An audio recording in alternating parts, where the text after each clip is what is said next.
if these men were criminals, the Crown would have proven that already many times over. That was the same with the convoy in Ottawa. If there would have been criminals, that could have been displayed right away by the police, but they couldn't find anything, and still they were pushing their agenda. And that was the big part where I felt the truckers stood up for the rights of the rest of Canada. And that's why I'm here, just to support that. Stand for freedom, stand for God, stand for love. That's an exact quote from Anthony Olenick, a statement that he made to an RCMP officer while being interviewed shortly after his arrest in 2022.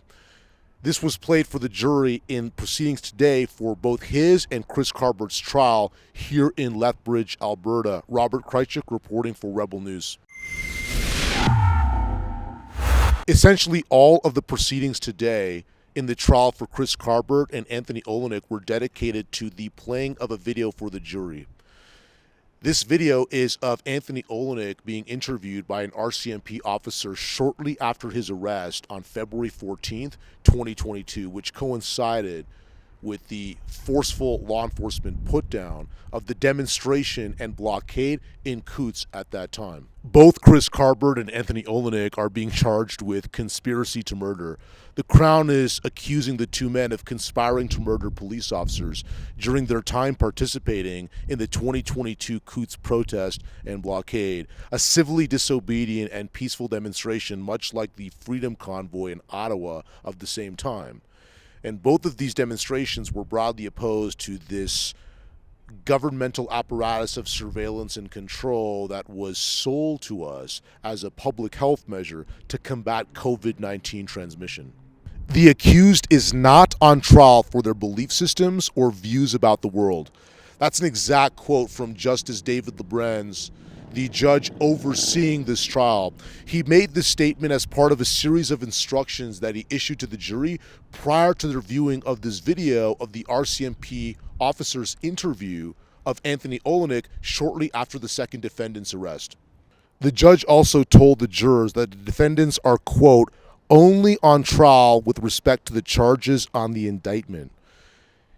He directed the jurors against engaging in propensity reasoning, which is the way in which a person can make a prediction or assessment of another person's likelihood of engaging in a particular behavior based on the observing person's perceptions or understandings or assessments or speculations about the other person's inclinations or tendencies. In other words, the judge doesn't want jurors making inferences about the guilt of the defendants based on the defendants' statements of their own ideological or political orientations or dispositions or attitudes. I want you folks out there in the audience to view this video for yourselves if you're so inclined, if you have that interest. This video of Anthony Olenick being interviewed by this RCMP officer shortly after his arrest.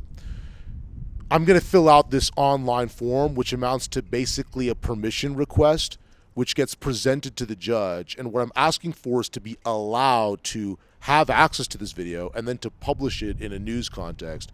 I don't anticipate any problems because this video is being played in a courtroom that's publicly open. Members of the public, if they're around and desire to do so, can enter the courtroom and see it for themselves. The video begins with the RCMP officer alone in the interview room making certain statements for the record before Anthony Olenick is brought in and the interview actually begins. The officer is wearing a mask covering his face and mouth at this time, and he's saying that he's been double vaccinated and that he previously had COVID-19 and therefore does not anticipate presenting some sort of health risk to Anthony Olenick, given that the interview will be conducted in a close proximity in a closed room. He then says he will sanitize the room and proceeds to spray something all over the table and wipe it down with some paper towels. So you can see in this time a sort of time warp to the worst excesses of these performative theatrics in which people demonstrate behavioral fealty to the orthodoxies and sacred cows of this COVID-19 enterprise. Now, while wearing a mask over his face and mouth, the police officer sounds like this. It's very difficult to discern his speech. And thankfully for those of us in the audience and the jurors as well, not long after the interview with Anthony Olenick begins, the officer asks Olenick for permission to remove the mask.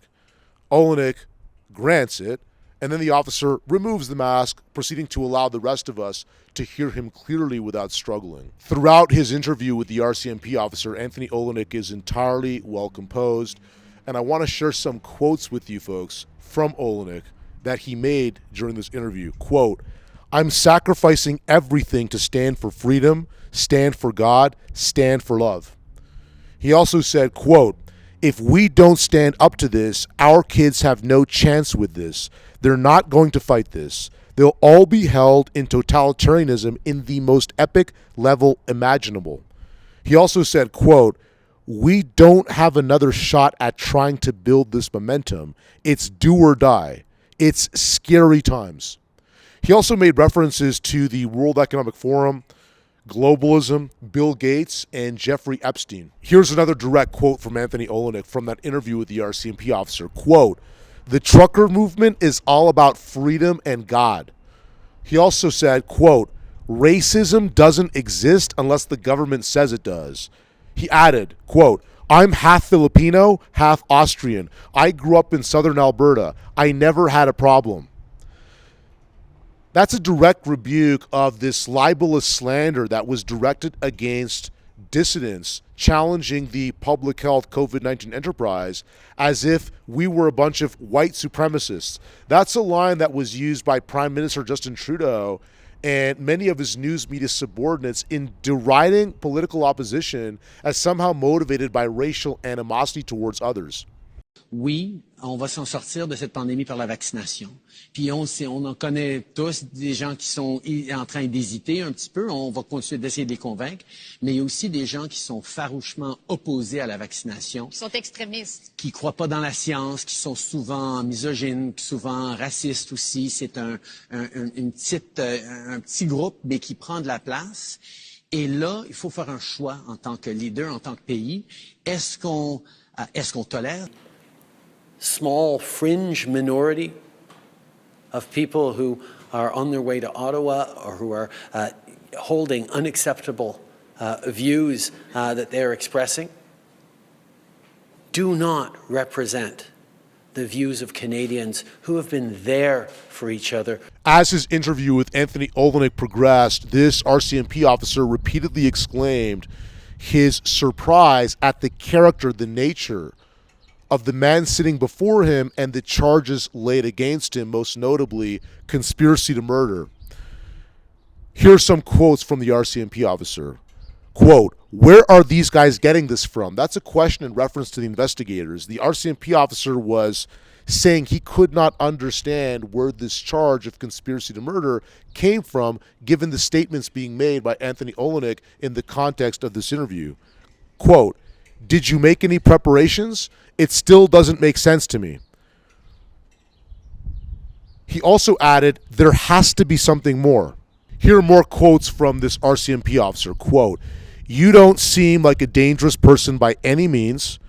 And he described Anthony Olenick as a society builder as opposed to a society destroyer. He also said, quote, "If I lived in a neighborhood full of Tonys, it'd be a good place." He also said that, quote, "If we asked for character references from Anthony Olenick, there would be 100 people calling." Olenick also said, "I want to live with my animals and a little garden and to homestead and go to church and pray to God," describing a sort of end game that he was seeking. The RCMP officer also said, quote, "This is not at all what I was suspecting." Quote, "You're not a bad guy, you're a good guy." Now, of course, there are going to be questions about this officer's sincerity or lack thereof. Was he being genuine? Was he being disingenuous? Was he sort of speaking and behaving this way to endear himself to Anthony Olenick, to elicit statements that could then be used as evidence in the trial against Anthony Olenick? I'll share with you my impression. I found the officer very sincere as the interview progressed. he was saying things about his own surprise at the participation of police officers in the shutting down of churches as part of this whole COVID-19 apparatus. He also spoke of how a lot of these so-called public health measures were abusive and excessive and made no sense. He also said that he began to question things after he was double vaccinated, the nonsense term that he used, yet still got sick with COVID-19. So the officer is sharing his points of view with Anthony Olenick that seemed to me to be sincere and genuine. I was this morning. I was very impressed with how calm Tony was, even though he was sitting there. To me, that would have been scary. 10 minutes sitting there by yourself in an empty room, waiting for what? And he never moved or got excited or anxious or anything. He was very calm, and I really appreciated that in him. He knew the truth would set him free, and I think that was in the morning. The afternoon, I was a little skeptic about the interviewer, how he was trying to identify himself constantly with Tony in order to get Tony to talk, and he did succeed, because Tony was not going to say anything, and yet he did talk about things he had said before he would not say anything about. So I didn't know Tony before this, so watching him speak and just the purity of heart that he spoke with, and just like he said, the passion. He was like, we're passionate, yes, but he said what we think and what I think and what I say is going to be twisted. And he was just, he would explain, he would say something, and you would go, oh, somebody looking on might be like, oh my goodness. But then he would explain why. He would explain the passion, like standing up for children. Like he just, like that was just very dear to his heart, was that it was for the children. And I think we can see the writing on the wall. If we don't stand up now, we see it even in our own country. Where is the most COVID agreeing people, or the restrictions of people are in the big cities who don't question the government. They all vote for the government. That's where the votes come from. So that's my opinion on it. If these men were criminals, the Crown would have proven that already many times ago. That was the same with the convoy in Ottawa. If there would have been criminals, that could have been displayed right away by the police, but they couldn't find anything, and still they were pushing their agenda. And that was the big part where I felt the truckers stood up for the rights of the rest of Canada. And that's why I'm here, just to support that. We at Rebel News think this trial is of deep importance to Canadians and actually has broader implications across the Western world, which is why we're investing in this project. And that investment costs money. We can't do this in the field journalism without costs, which is where you folks come in. I've got to come in here from Ottawa, airfare, rental car, Airbnb, consumables. I can't live for free, and while I'm not living a life of luxury in Lethbridge, Alberta, the costs add up. So folks, help us out. Let us continue doing this and keep this project going. Visit truckertrial.com. Help us out as you can, and stay up to date with our ongoing coverage.